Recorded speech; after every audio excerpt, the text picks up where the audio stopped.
Hello everyone, welcome back to Ed Paris TV. Now we're going to talk a little bit about tasty food replacements. So how to replace very tasty foods with other foods that are tasty but are not as either high in calories or that will not cause an inflammation that gives the illusion that you're retaining water or that you're storing body fat, when really all it is the body having a reaction to an inflammation caused by foods that we're really not supposed to be eating. Now, I realize that a lot of the indigenous people and ancient people did eat grains, but they were also doing a lot of physical work. They were hunting, they were working the fields and things like this, traveling by foot. So that burned a lot of calories and they could actually afford to eat grains. But if you're not putting in a lot of physical work on a daily basis, or if you're not an athlete, limiting grains is crucial.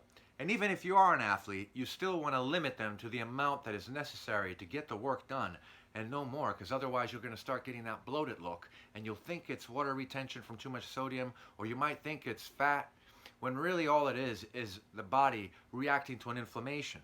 So one of the ways you can substitute a food and be satisfied because it's so tasty is to replace rice, or even like pizza dough or mashed potatoes can all be replaced with cauliflower. If you run it through the food processor and make it very fine, you'll see that the cauliflower will turn into something that can be used for a lot of different things. So to make the pizza dough, you would use the cauliflower after cooking it by wringing out all the water and then pressing it and mixing it with like Parmesan cheese and egg just to bind it, and spice it up with anything else you might want to, and it makes the most delicious pizza crust. You could also chop it up finely and boil it a little bit, and it will turn into something like rice. But if you chop it up really finely until it's like a powder in the food processor, you can turn it into something that's just like mashed potatoes.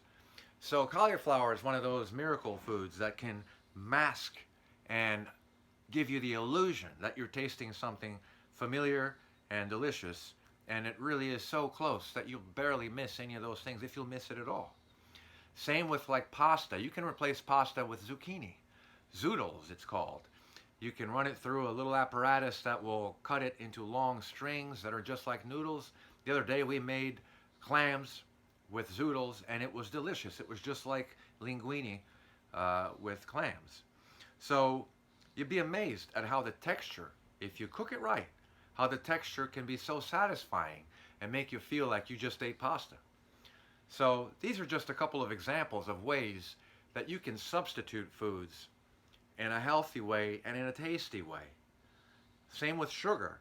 You can use erythritol, which is not as bad as any other sweetener out there, or stevia, which some people don't like because it has a little bit of an after flavor. But like anything else, after a couple weeks, stevia is something that becomes familiar to the taste buds and tastes pretty neutral and lends itself to any beverage or anything you're trying to sweeten. Plus, it's very alkaline forming. Unlike a lot of other sugar substitutes, stevia is one of the most alkaline forming foods in the world.